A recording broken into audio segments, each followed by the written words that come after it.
Il ne s'agit pas ce soir d'émettre un vote sur la politique menée par notre collectivité en matière de plan climat pour la période 2019-2025, mais de prendre acte du rapport de suivi réglementaire.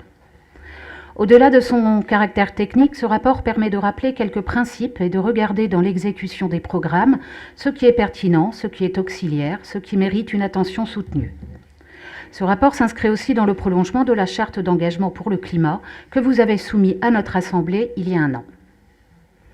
Les effets du changement climatique sur nos vies et celles de nos enfants, sur la biodiversité et les écosystèmes, sur nos modèles économiques sont déjà visibles. Les canicules et les risques accrus en matière d'incendie, la fragilité du trait de côte, la montée des eaux, l'érosion et la submersion marine, la modification de la faune et la flore, la plus forte fréquence des tempêtes.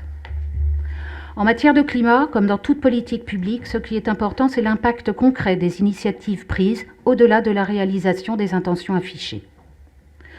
Concernant l'habitat, nous avons marqué notre désaccord avec la poursuite des politiques d'extension urbaine que vous avez menées depuis des années. Mon collègue Jean-Pierre Richard en a parlé tout à l'heure. Nous sommes bien entendu favorables et nous soutenons toutes les actions en matière de rénovation thermique des logements ou de sobriété des consommations.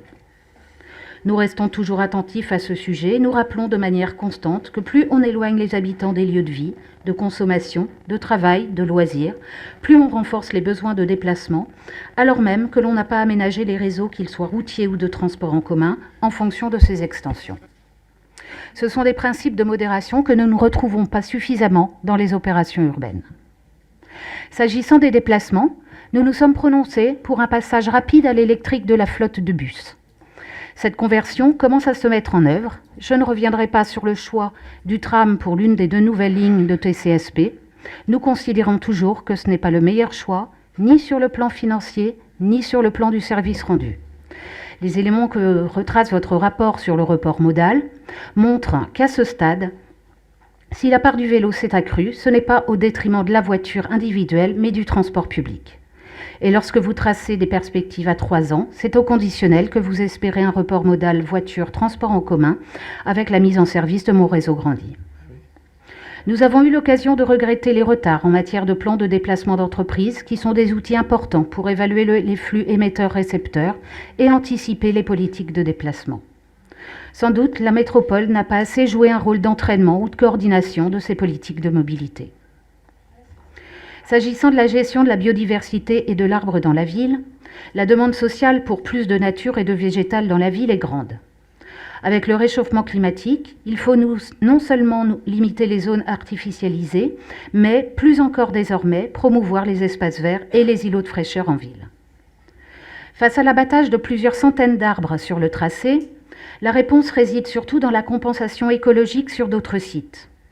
Pour nous, ce n'est pas satisfaisant, car c'est à proximité directe du tracé que les îlots de fraîcheur doivent être reconstitués. Nous souhaitons donc disposer maintenant de leur cartographie. Après la tempête Ciarán et ses effets dévastateurs sur nos espaces boisés, vous avez pris en compte cette problématique forte de la place de l'arbre dans la ville. Vous savez que c'est un point sur lequel nous intervenons régulièrement depuis 2014.